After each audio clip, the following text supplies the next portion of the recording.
आप सौंपेंगे कब?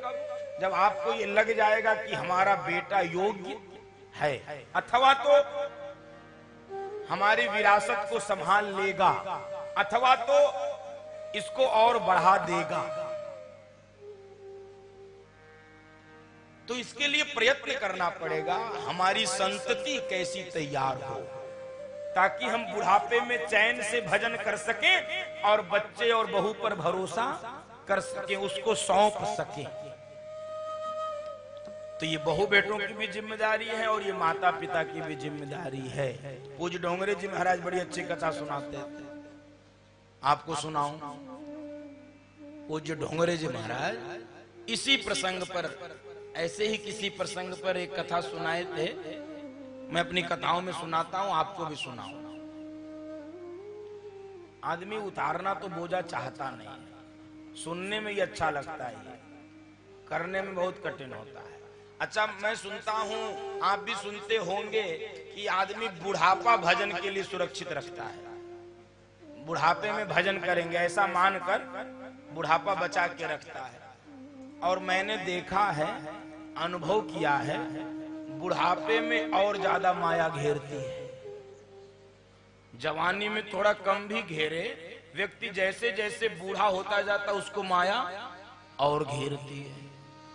अब पता नहीं क्यों घेरती है, तो मैं आज तक नहीं समझ पाया, लेकिन घेरती हुई मैंने देखा जरूर है। किसी पर भरोसा नहीं, किसी पर 24 घंटे चाबी अपने पास, कोई नींद भी नहीं बहुत लोगों को आती भाई। कुछ डोंगरे जी महाराज सुनाते थे, एक दंपत्ति, एक बूढ़ा बूढ़ी कथा सुनने जाते थे। कोई कथावाचक आए होंगे, वो कथा सुनने गए तो कथावाचक यही सब सुना रहे थे, यही सब सुनाते भी है कथावाचक, ये छोड़ो वो छोड़ो, ये हटा दो, कुछ नहीं सब माया है और सारी माया उनको दे दो, ऐसा मतलब। हाँ, वो सब छोड़ दो, सब बेकार है, सब रह जाता है, कोई नहीं जाता, खाली आता है, खाली आ जाएंगे, ऐसा वैसा, और उनको सब दे दो। तो वो सुनाए कि बहू बेटों को सब सौंप देना चाहिए, बंधु बांधव बहू बेटों को सब सौंप देना चाहिए। तो अब उस दिन बाबूजी कथा सुनने नहीं आए थे, केवल अम्मा जी आई थी। अच्छा, माताएं वैसे भी ज्यादा कथा सुनती हैं, बाबूजी लोग थोड़ा कम ही सुनते हैं। यहाँ फिर भी सुन रहे हैं, आपको थैंक यू। अम्मा जी घर पे पहुंची कथा सुन के, तो बाबूजी से कहने लगी, अरे सुनते हो? उन्होंने कहा हाँ सुनते तो हैं, बताओ। तो ये महाराज जी कह रहे थे कि बुढ़ापे में भजन करना चाहिए, बहू बेटों को सौंप देना चाहिए। तो तुम ऐसा करो, बहू बेटों को सब कारोबार सौंप दो, सब रुपए पैसा सौंप दो, सब काम धाम, और हम लोग अब भजन करेंगे। बुढ़े ने कहा, ए बुढ़िया खबरदार, पहले तो ये सुन ले कि कथा की बात कथा में ही अच्छी लागे। वहीं माहेश्वरी भवन में छोड़ के घर आया था। प्रसाद लेने तक कथा का महत्व है, बस प्रसाद अंदर कथा बाहर। दे दे दे दे, किसको दे दे? अरे दे दे, बहू को दे दो, बेटे को दे दो, एक ही तो बेटा है, दे दो अपना। अरे बेटा तो अपना, बहू तो पराई है। तो बुढ़िया ने कहा, अरे कहाँ बहू पराई है, दिन भर मम्मी मम्मी करती रहती, दे दो दे दे।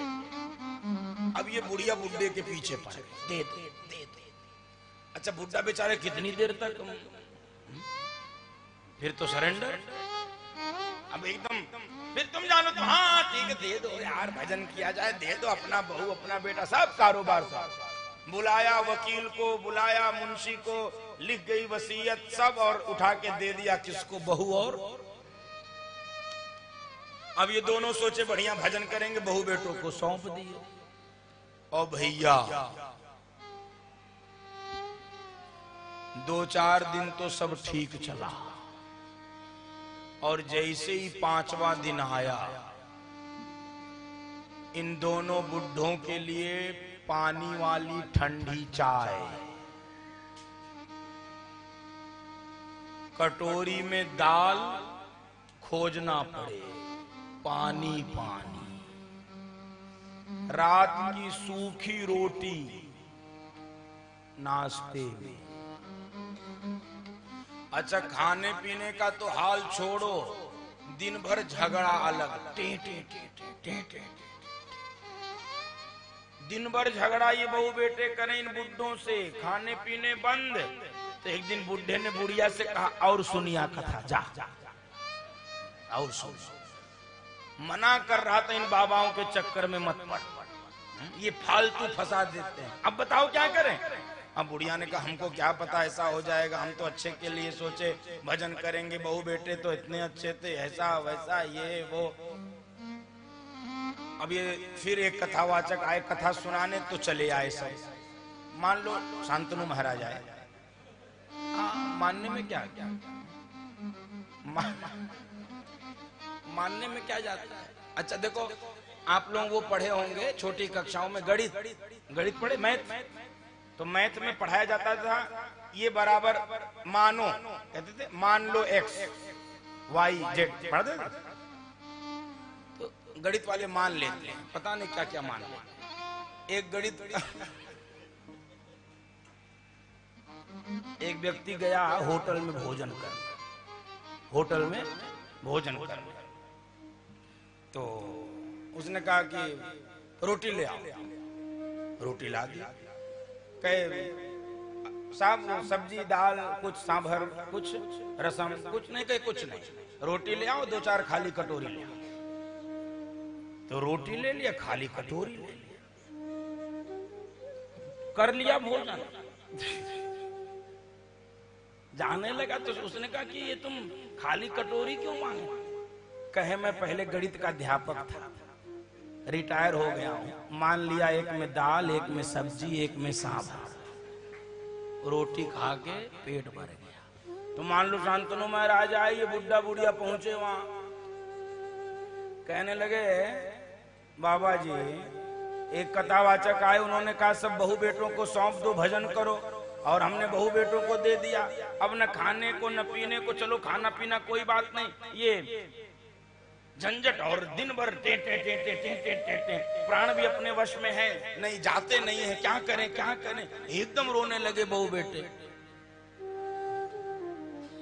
तो महाराज जी ने कहा अच्छा रुको, चिंता मत करो अम्मा जी, धैर्य धारण करो, कोई तो रास्ता होगा। कहे हाँ रास्ता मैं बताता हूँ, एक प्रयोग करना, हो सकता है काम बन जाए। क्या अम्मा जी तुम्हारे पास कोई पुराना बक्सा है। कहे हाँ है, 3 वाला है, मायके से लेके आई थी। और बाबूजी बहू बेटों का कमरा तुम्हारे कमरे के बगल में। कहे हाँ महाराज, एकदम 9 इंच की दीवार सटी हुई। अम्मा जी शाम को उसमें थोड़े कंकड़ पत्थर रख लेना, और बाबूजी जब बहू बेटे कमरे में आ जाए तो तुम थोड़ा आवाज देना, अरे सुनती हो, वो चांदी के जो सिक्के रखे हैं बक्से में ले आओ, ठंड शुरू हो रही, तेरे लिए गरम कपड़े ला, तेरे लिए च्यवनप्राश ला।